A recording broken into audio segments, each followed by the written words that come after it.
আজকে ধারাবাহিকভাবে গণতন্ত্র আছে বলেই দুর্যোগ দুর্বিপাকে আমরা মানুষের পাশে দাঁড়াতে পারি। ধারাবাহিকভাবে গণতন্ত্র আছে বলেই মানুষের আর্থসামাজিক উন্নতি হয়। দেশে উন্নতি আজকে বলার কিছু নেই, আপনারা নিজেরাই জানেন। আমরা রাস্তাঘাট, পুল, ব্রিজ করে দিয়ে আপনাদের যোগাযোগের ব্যবস্থা, বিদ্যুতের ব্যবস্থা সব করে দিয়েছি। সেই বেলা ঝড় এবং জলোচ্ছ্বাস, এবারে জলোচ্ছ্বাস খুবই অস্বাভাবিক জলোচ্ছ্বাস হয়েছে।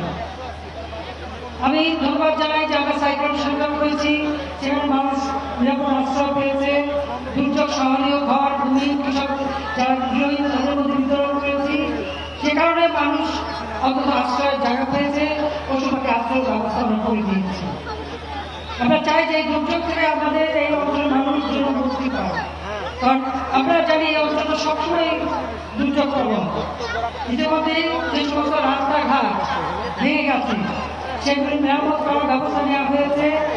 পাশাপাশি বাঁধ যেগুলি ভেঙে গেছে, বাঁধ নির্মাণের কাজ ইতিমধ্যে আমরা শুরু করে দিয়েছি, যাতে বর্ষার আগেই আমরা এই বাঁধগুলি নির্মাণ করে জলোচ্ছ্বাস বা পানির হাত থেকে মানুষের বাঁচাতে পারি, সেই ব্যবস্থা আমরা নিয়েছি।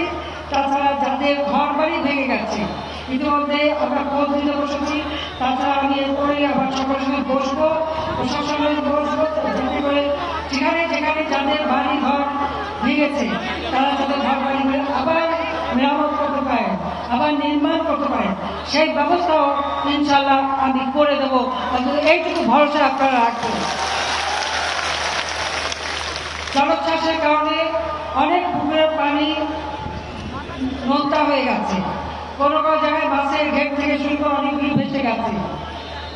যেসব আমাদের ভাগ্য ভালো যে ধান কাটা শেষ হয়ে গিয়েছিল, কিন্তু তারপরেও তরি তরকারি ফসল যেগুলি নষ্ট হয়েছে, কৃষক যাতে আবার সেগুলি বপন করতে পারে তার জন্য বীজ, সারের যা যা লাগে সব ব্যবস্থা ইনশাল্লাহ আমি করে দেব। নতুন উদ্যোগে আমার জন্য আমরা চাষবাস করতে পারি। আমরা চাই আমাদের 1 ইঞ্চি জমি অনাবাদি থাকবে না, আর সেদিকে লক্ষ্য রেখেই আমরা পদক্ষেপ নেই, আর সেই ব্যবস্থা আমরা করে দেবো।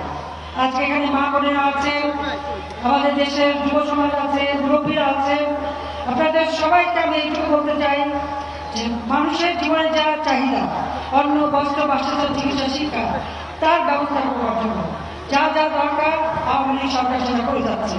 আমরা কমিউনিটি ক্লিনিক করে দিয়েছি, 30 কোটি ঔষধ বিনামূল্যে দিয়ে থাকি।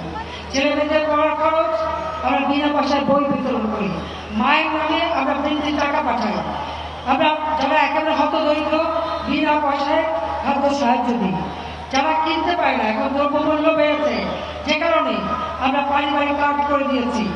অল্প টাকায় যারা চাল ডাল তেল কিনে নিতে পারবেন সেই ব্যবস্থাটাও আমরা করে দিয়েছি, এবং দেশের মানুষ জন্য না কে কষ্ট না পায় সেটাই হলো আমাদের লক্ষ্য। তাছাড়া সে মানুষের সার্বিক